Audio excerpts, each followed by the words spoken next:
Welcome to my presentation. Today I want to explain and illustrate our competition, the Wheat Cup, and afterwards I look forward to your questions and an exciting discussion.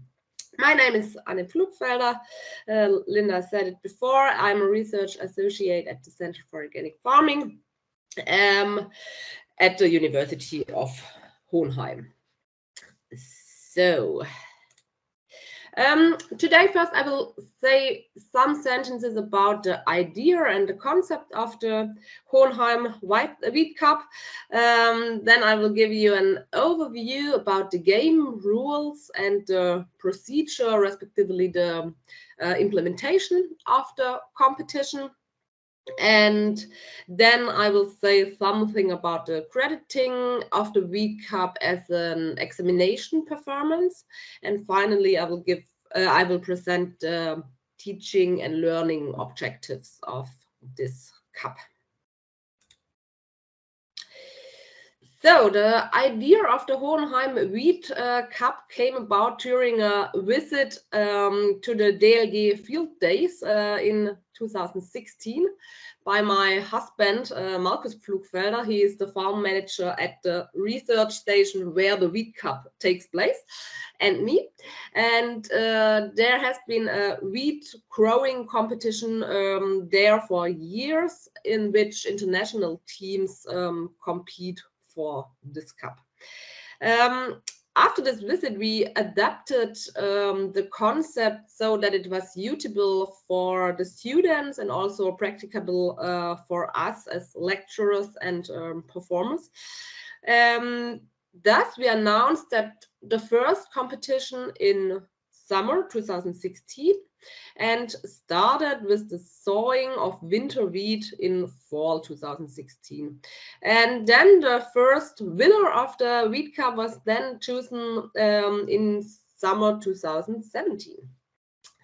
From the beginning, it's very important, the Wheat Cup has aimed to be a hands-on addition to the students' curriculum.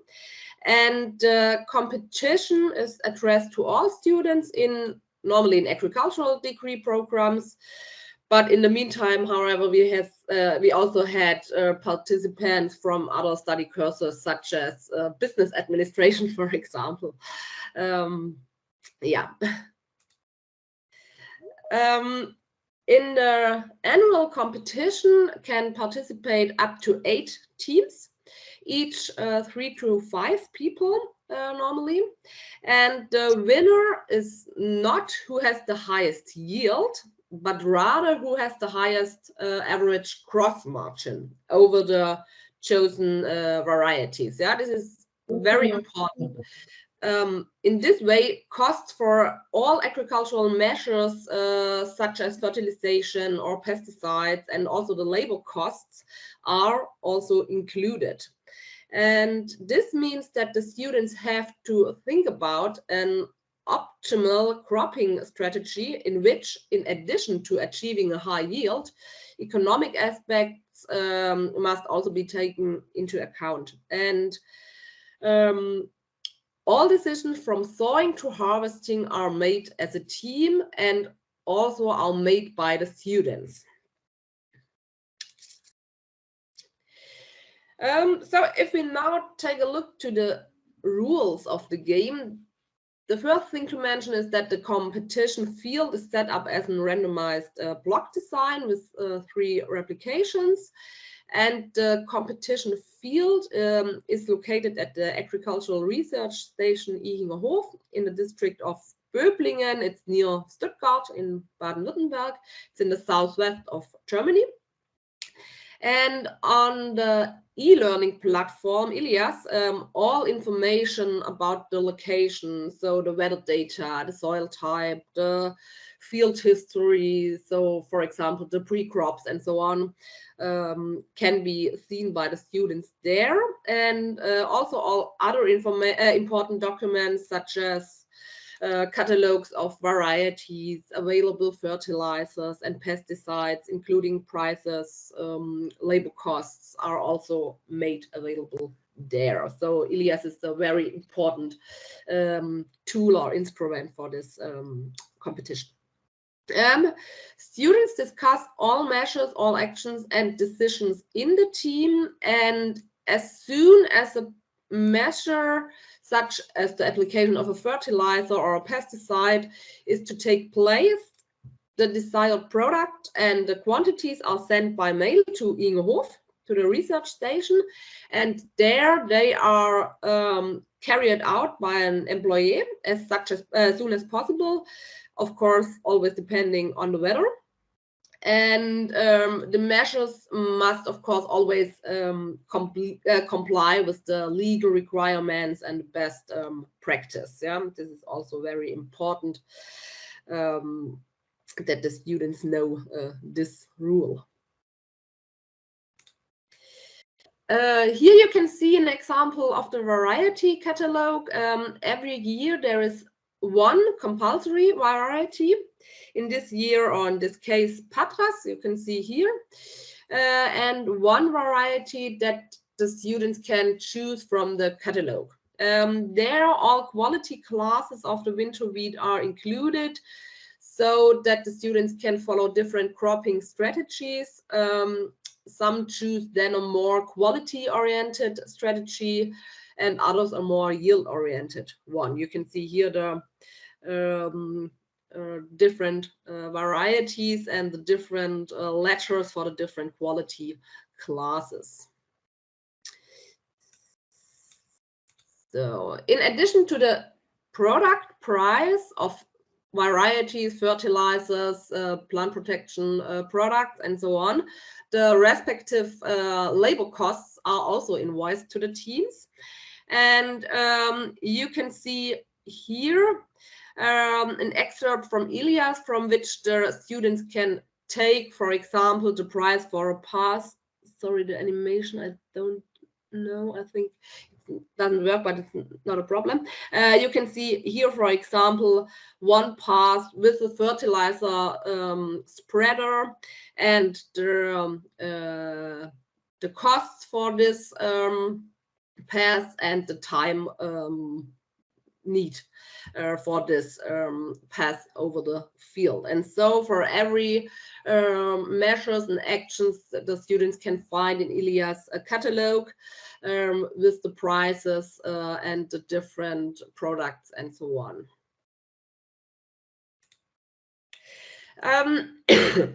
Here we have an overview of the whole wheat cup. You can see here the arrow from sowing to harvesting, and around it all the actions that students can make. For example, you have here the opportunity in the decision making. You can see here students can choose, as I said before, from variety to different seed rates to different fertilizers and a wide range of crop protection products. And in addition, there are still tools for decision making, which are mainly provided to us by our different sponsors. They can conduct for example, a plant analysis for nutrient supply, or they also have access to Yara N sensor to determine the nitrogen status in the leaves, for example. Furthermore, we have a camera on the field, the so-called field eye, which allows the students to get a view of the wheat plots from their desk. Nevertheless, the students have to come to the field regularly to have a look at the plots, but I think it's a very good aid for the students. We can, after I have a slide to the field eye. Here below, you can see the additional tasks that the students need to fulfill in order to be able to credit the wheat cup as an examination performance. These are various measurements and countings on the field. For example, the determination of the development stages, or the determination of weed occurrence, or the occurrence of different plant disease. And then further part of the module, they can do a lab practical to become acquainted with the method to analyze the quality of wheat, or they can participate in a scientific sampling, especially in wheat with PhD students or other employees from Ingenhof or the university. And finally, these results are then packed into a report. These are the tasks for the portfolio module, it calls portfolio module, and then they can credit the wheat cup as a full module in the curriculum. Finally, we can see here above, you can still see that there are also fixed meetings over the whole vegetation period. We always start in the fall with a kickoff meeting, which is also attended by the, for example, by the sponsors, advisors. During the growing season, the competition is presented at the field days. This is always a very nice exchange between the students, farmers, and partners of the industry. Finally, there is the award ceremony and the presentation of the prize, and at the annual harvest event at Ingenhof. And yeah, the winners receive a trophy and a 2 days excursion. It's, yeah, a very big prize. Here we can take a quick look at the field of competition. I don't know, Caroline. I posted a link. The web page available in the chat? Yes, it is. Ah, yeah, okay. You can find a web page from the field I in the chat. And the camera is pointed in such a way that one plot of each team can be seen. So it's useful for every teams, and maybe you can zoom in the wheat. Then you can see the one or the other wheat or diseases. You can see, for example, very good the Gallium aparine wheat.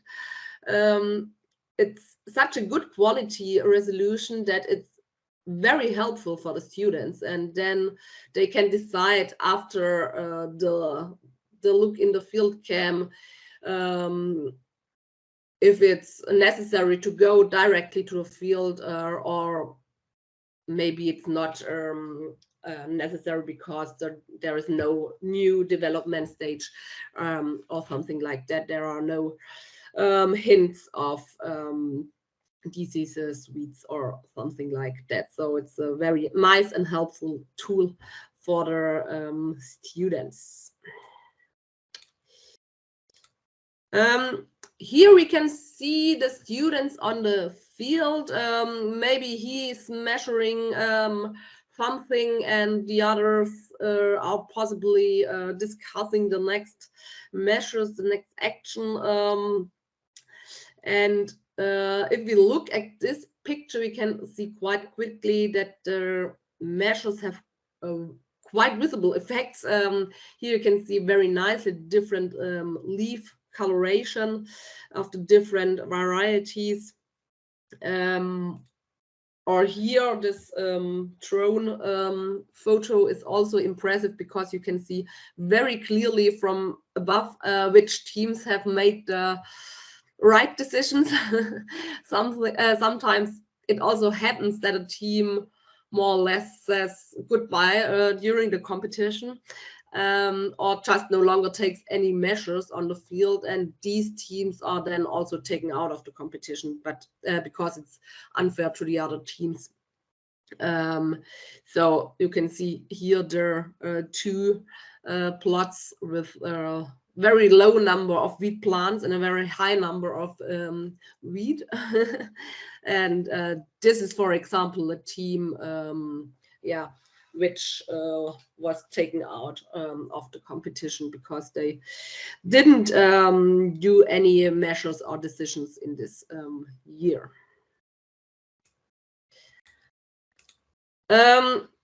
Here you can see the students in the discussion with the visitors, meaning farmers, advisors, and so on at the field days at the Ingenhof.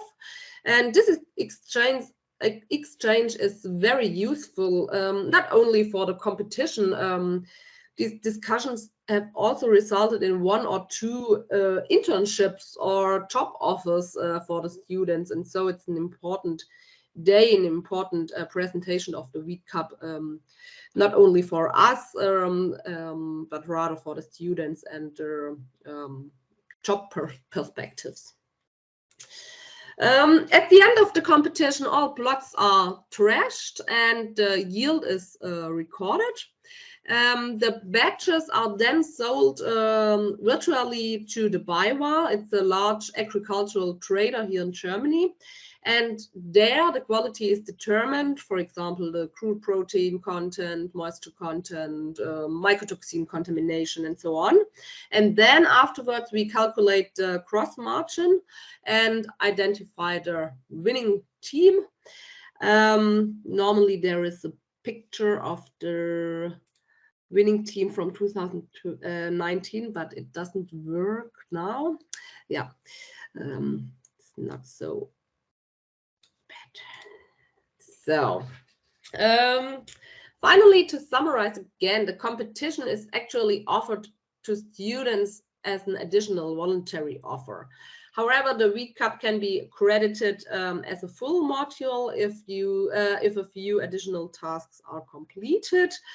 The tasks include, in addition to writing a report, various measurements. I said it before. The measurements and counts are in the field. Students can gain experience in the lab or in a scientific sampling during a day internship, and so yeah, it's additional offer to the students, but normally yes, it's a voluntary offer, the Wheat Cup, but some students want to get it into their as a module, and then they have the possibility to do the Wheat Cup as a portfolio module, and then they can credit it this. At the end, I would like to talk about the learning objectives of the Wheat Cup. We have a strong knowledge transfer within the competition. The knowledge from different disciplines of the curriculum, such as crop production, plant protection, plant nutrition, also business administration, are linked. And the effects of the action are immediately visible, and through the discussion and the practical application, a higher learning success is expected. And the process of decision making increases the ability to work in a team. You can see below here in the this part. Sorry. I'm out. Sorry. Okay, because the competition is very practice oriented. For example, the students are always in contact with advisors and can exchange with farmers and potential employers from the industry at the field. The competition can also be seen as a good networking platform, which increases possible chances of future job or specific jobs.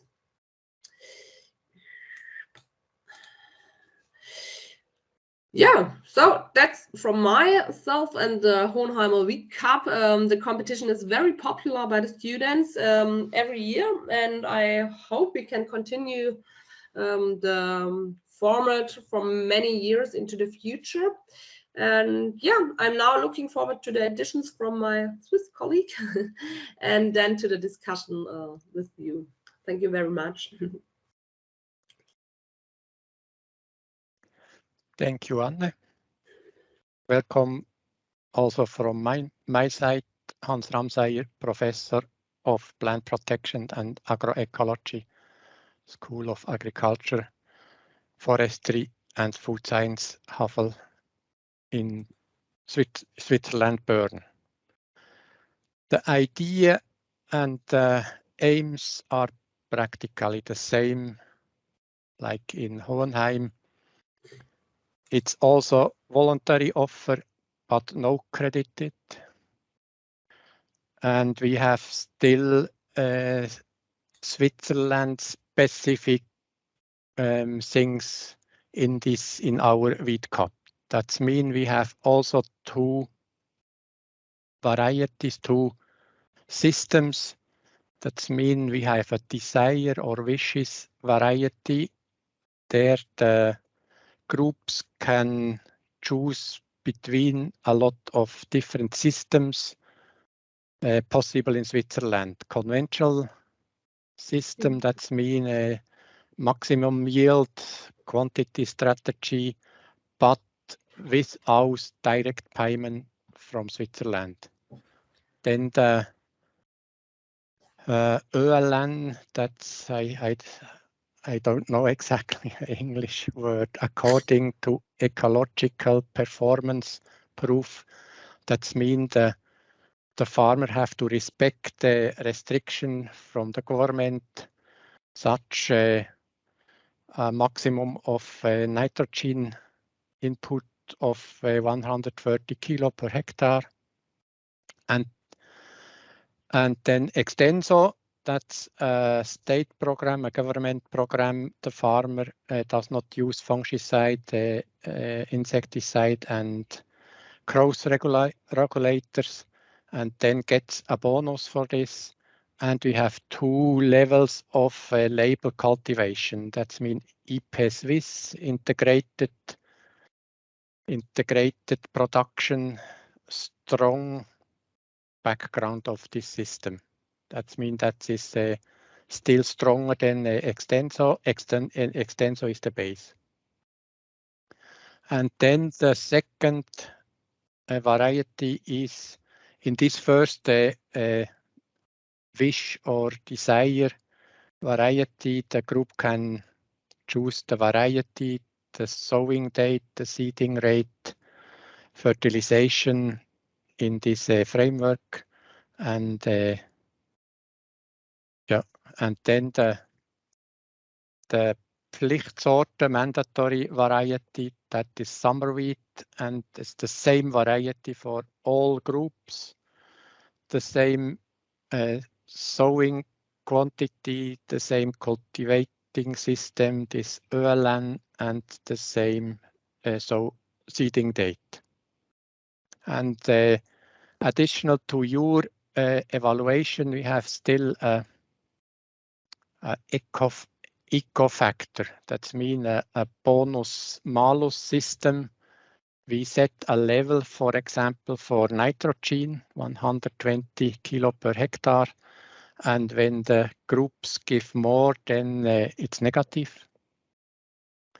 And when the groups, other sides, also when the groups tolerate problem weeds like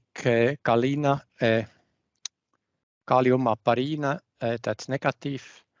So we have still a additional bonus malus system, but otherwise the evaluation is similar like at Hohenheim, right?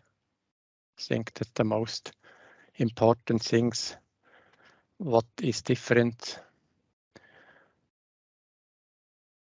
The learning effect, I think it's very well. In wintertime, the students have the theory on wheat production, and I think it's really interesting the difference between theory and practice. You give fertilizer nitrogen just at the right moment, and then we have 2 weeks no rain, no rainfall, for example. Or the